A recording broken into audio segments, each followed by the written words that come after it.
Barcadians, and welcome to another episode of Gaming News Weekly with your hosts, me, Tabs, as ever, and my good friend, channel compadre, Rich. Say hello, Rich. Hello and welcome to the virtual towers of Binary Arcadia. That's what you were feeling, man. I know, yeah, I was like, I don't know, I sort of caught myself off there, I don't know why. Relic from the past. Absolutely. But yes, if you tuned in, we're here every Friday at 5 p.m. UK time to deliver our take on all the juiciest topics happening in the games industry.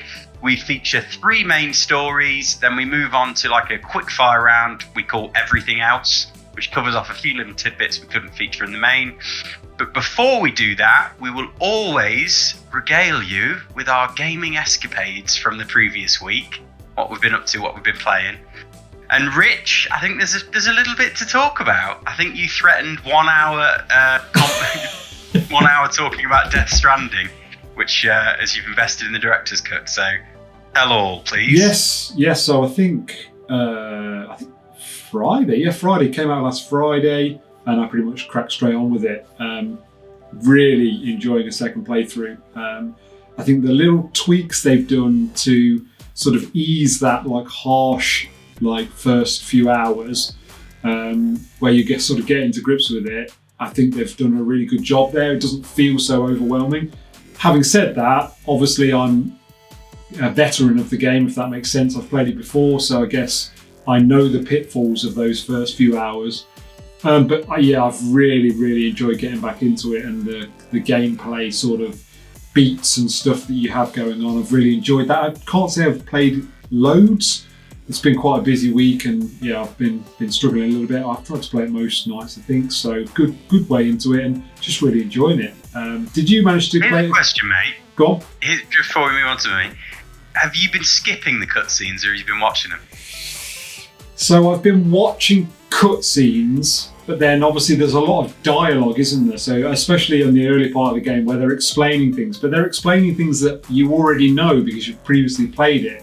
So I'm tending to skip through a lot of those like dialogue things if I'm like, I know what a BT is, or those kind of things. If I know what they're talking about, I'm tending to skip through them. But an actual video cutscene, I'm tending to watch, unless it's a video cutscene of like Sam loading some containers, to make a delivery. I'm skipping them. I don't need to watch them. Yeah, if it's not got any exposition in, just don't worry about it. Move on. What about you, mate? Have you played it at all? I know you've got it. Yes, I did mention to you in a WhatsApp voice message earlier, mate, that I finally, because you've been pressuring me to play it all week, Barcadians, and I finally bit the bullet and started it. I've just done the mission to the incinerator, so very early on, if anybody who has played it remembers that.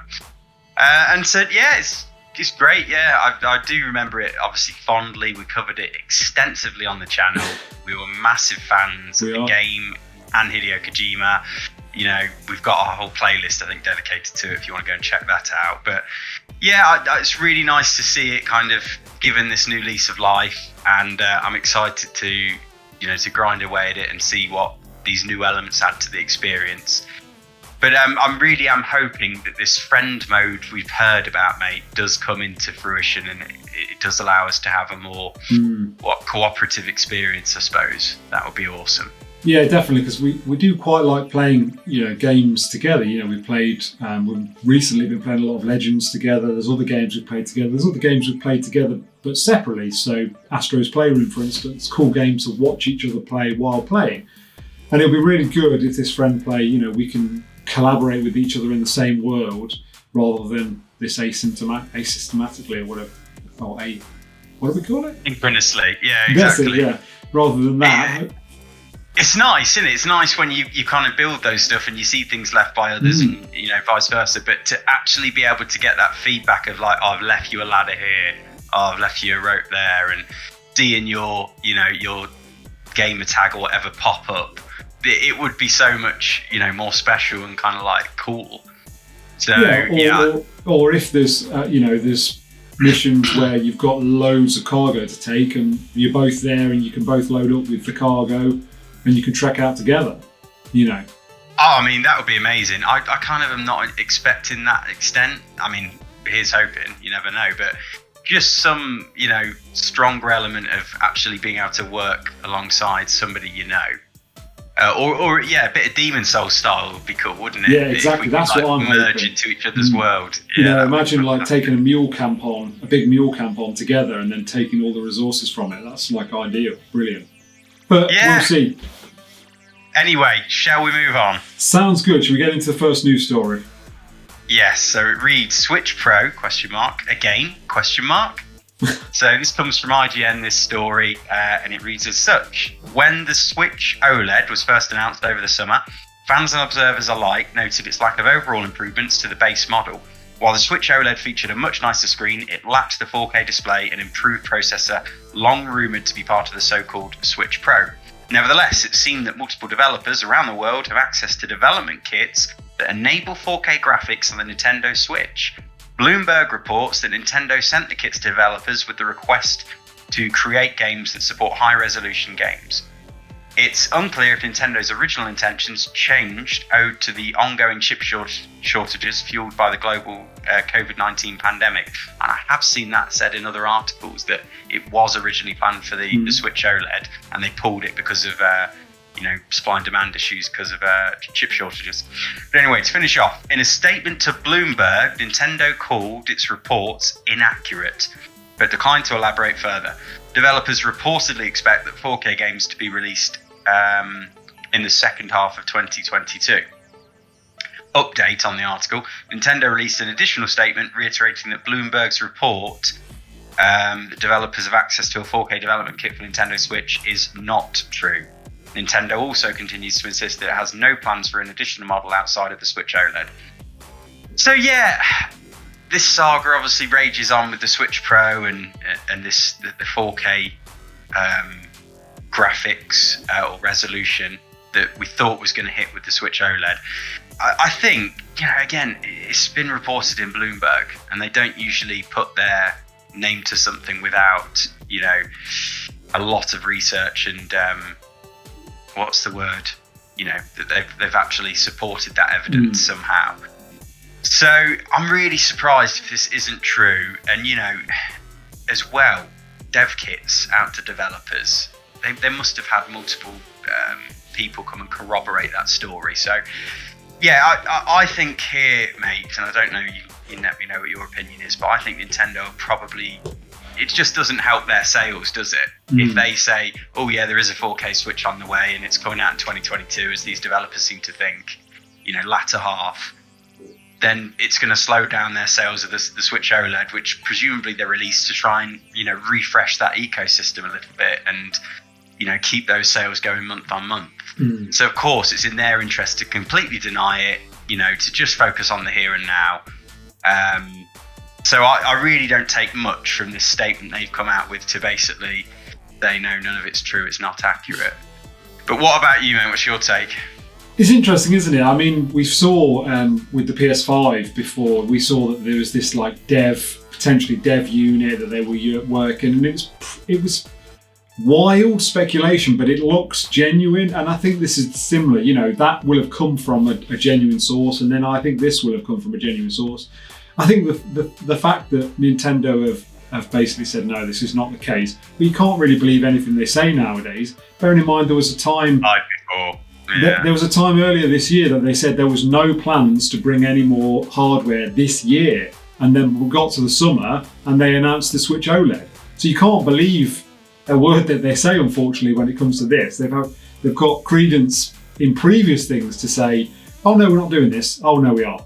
So it's difficult to say that this isn't true. And like you say, it's being run by a big publication, so that always suggests that they've sourced it and double checked, double referenced the sources to make sure that it's not BS. So I think there's some truth in this, but that could mean that we're going to see a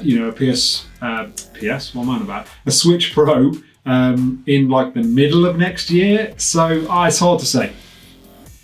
Yeah, and just to add again on that, this is the other article I've read. I can't remember who it was now, maybe VGC or Game Rant or something. But they basically suggested that like this 4K chip that was going to enable, the 4K resolution we thought while stocked, didn't we? Would make sense. that was almost like a standalone chip that Nvidia were producing. Mm. And I suppose it does make sense, doesn't it, that if it was, a more modern process, it might have been difficult for them to produce that in the sort of quantities that Nintendo would have wanted, and maybe they have just said, listen, we'll can it for now. Yeah. We know they still get some sort of pick me up, if you like, with the Switch OLED. I don't know what the sales are, to be honest, but I'd imagine it's gone some way to kind of reignite the Switch sales. So, But yeah, exciting times. If a 4K Switch comes out next year, a 4K capable Switch, I should say, I think I would take the plunge then. Alongside an OLED display and all the other quality of life improvements we've seen, that will perhaps force my hand. I do agree. I think at the moment, though, right now, you would say there's no games worthy. Like I'm the same. I would think that would be a good jump. I would take the plunge, but I would be like, I'll wait for Breath of the Wild 2, and I'll do it at the same time. You know what I mean? GTA trilogy? Nah, is it happening? I saw another rumour earlier. It's not in the news, but move us on, Rich. I certainly will do. I certainly will. Right, story number 2. True? Maybe it's story number 2 even. Guerrilla Games multiplayer? And Game Rant had this to say. The developers at Guerrilla Games have been busy of late, between work on Horizon Forbidden West and a recent update bringing 60 frames per second to the PS5 version of Horizon Zero Dawn. The game studio has been working on multiple projects involving the robot dino fighting hero Aloy. However, there doesn't seem to be stopping the developers from taking on another game, this time with a possible focus on multiplayer. Very, very interesting. This news regarding a multiplayer game comes from a group of new job listings from Guerrilla Games. Among the listings, the company is looking for a senior social system designer. The main duties described for this position have a direct connection to the multiplayer component of the potential game. According to the game studio, the ideal candidate needs to have a passion for player communities and social features, as well as a desire to find new methods to bring players together in-game. Furthermore, the listing talks about the possibility of creating a guild-like groups to explore together. Interesting. In addition to the position mentioned above, Guerrilla Games is looking for a senior game writer. While it is unclear if this job is connected to the same project, the job description notes that applicants should have extensive knowledge of stories and narrative design in open-world RPGs, online games, and MMORPGs. This suggests that the potential game could take place in a large world similar to the Horizon games, and the project could be a MMORPG. Very interesting. I mean, I think you have to say they're pretty much at the top of their game in terms of making incredible games. Forbidden West is looking amazing. So if they could create a multiplayer in this world and somehow do that, how that would be? Would it be like a battle royale style? I'm not sure how that would be and how it would work if it was in this world. But it's exciting because they've got some good quality within them. So it'd be interesting. What do you make of this, Tabs? Yeah, I mean, it's definitely an interesting article, hence why I put it in the news. But I think it sounds on trend, doesn't it, from PlayStation Studios, from what we're seeing. Obviously, Sucker Punch with the Ghost of Tsushima, Legends, kind of bolt-on multiplayer mode. We've got, we think, a Last of Us 2 sort of multiplayer spin-off coming. Possibly. We're not sure yet, but we think. And then I think they've had a track record, Guerrilla Games, of being interested in multiplayer games in the past. I think they nearly tried to make it for Zero Dawn. So, obviously we don't know exactly. These could be talking about different games, different projects, but it does sort of look like they're looking to try and take the franchise of Horizon and turn it into an MMO as well.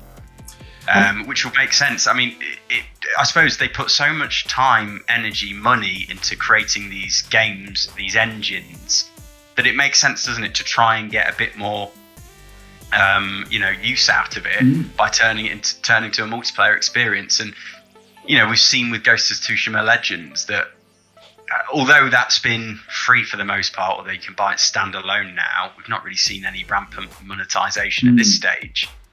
But we'll come to it in the last article and story today, actually. But I think there is perhaps a feeling and a movement in Sony that they perhaps want to start to look towards these live service type models to make sure they've got that coverage in their kind of business model and revenue stream.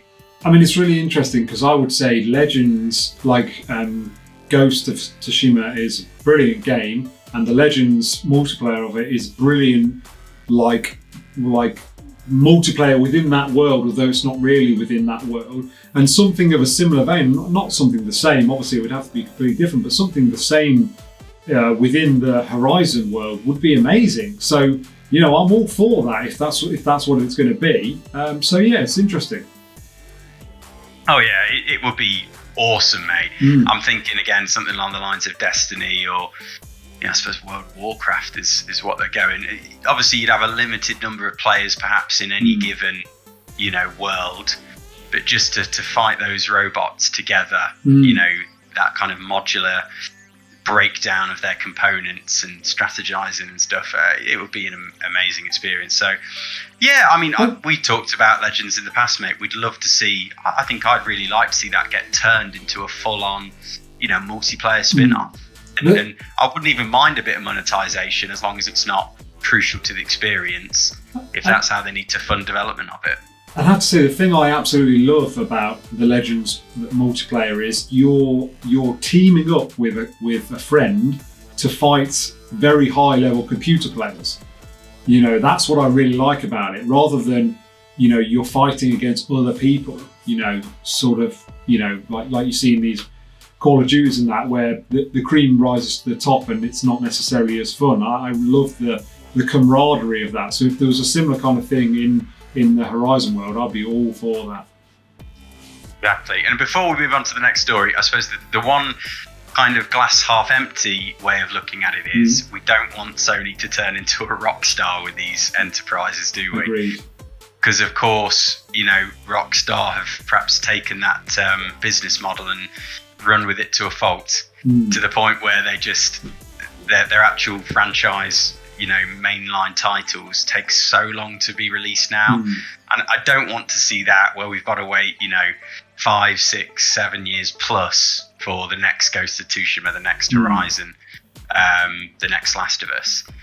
But hopefully they'll find a balance there. And, you know, I think it's interesting, definitely. It's we love these franchises. We always want to play more of them. And it's a way to, you know, keep us busy and fill that void until the next big title in the series.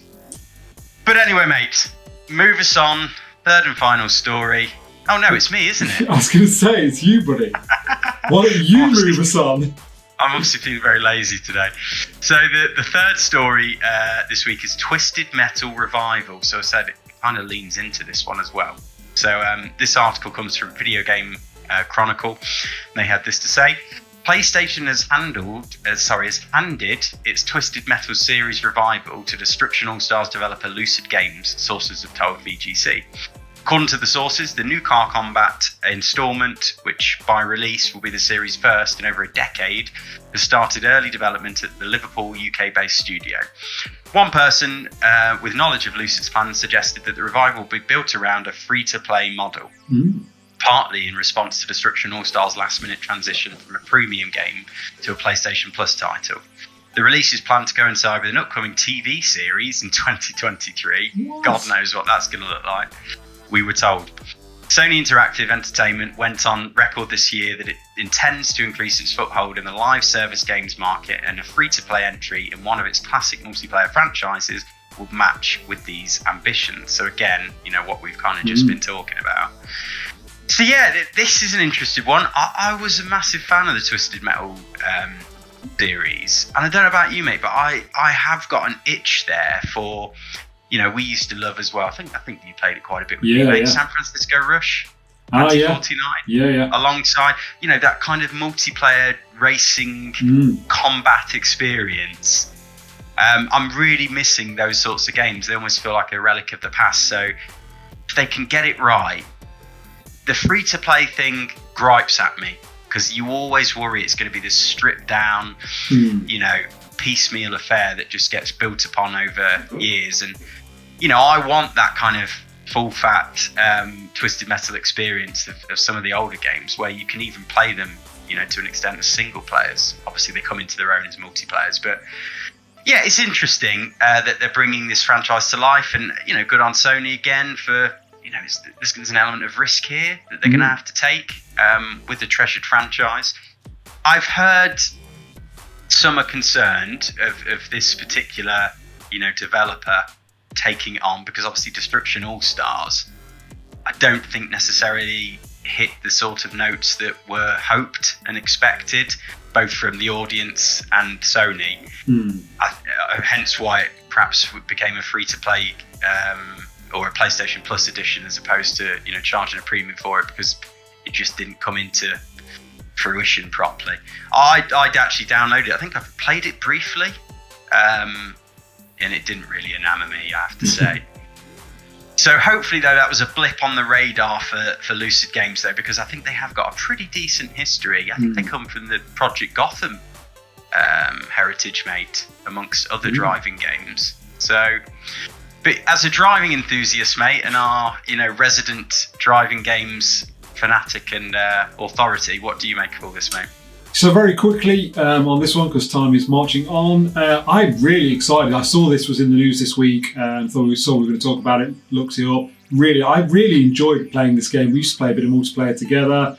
I didn't know what console that was on, but I really enjoyed it. It was such a fun game, and you got that, someone's on top, then someone else is on top. It's just a really fun game to play, and I think as long as they can keep that fun element in it, give it that sort of what's that football game that we've been playing with cars? Rocket League. Yeah, if they can have a Rocket League style, that kind of like sense of fun in it, but in the Twisted Metal universe, I think it could work very, very well. So I'm excited to see what they do with it, but given the fact it's only just starting development by the looks of it, could be a while. So we'll have to see how long we wait for this. But anything else to put on that, Tabs? No, I think that covers it for us, Rich. So should we rattle off into everything else and get this wrapped up today? Absolutely. Take us away with the first item, mate. Sony Interactive Entertainment head says PlayStation isn't done with acquisitions yet after acquisition of Blue Point Games. Great to see. A very big news, and not particularly surprising, given we know there's a big tie in there. Next up, GTA Remastered Trilogy appears on Korean ratings board. That one in there for Tabs. Brilliant, fantastic. God of War Ragnarok lead actor threatened to quit over new director. And I didn't know that, mate. Yeah, that was in way of some tweets, but he was reassured and he's well behind it now. He really likes the new director now. Also, interesting as well, Christopher Judge has said that it was his fault for the delay. I presume that's who the lead actor is. That is Kratos, isn't it? Yep, so that was all that you just mentioned, and this about the director was all as part of about 6 or 7 tweets that he put out on his social medias. So go check that out if you're interested. Next up, we've got Super Nintendo World Donkey Kong expansion. Will make the theme park 70% bigger, so massive expansion there. That's really cool. Hopefully at some point in the future, at some point, maybe we can get over there, Tabs. Be nice. And then finally, Death Stranding Director's Cut hides a new PT Easter egg, which Rich was regaling me with before we started filming, and seemed to find quite frightening. So I can't wait for you to see that. I've sent you a link, Tabs. After this, get on it straight away. Well, I better get off then, BArcadians, and check this out. So thank you, as ever, for tuning in this week. Make sure you join us next week, Friday at 5 p.m. for next week's news. Subscribe if you've enjoyed yourself. Ring that bell for notifications. I'm going to assume you've already smashed the like button, so I'm not even going to ask you to do that. And I think, Rich, that's another one for the archive. Absolutely. Stamped and completed.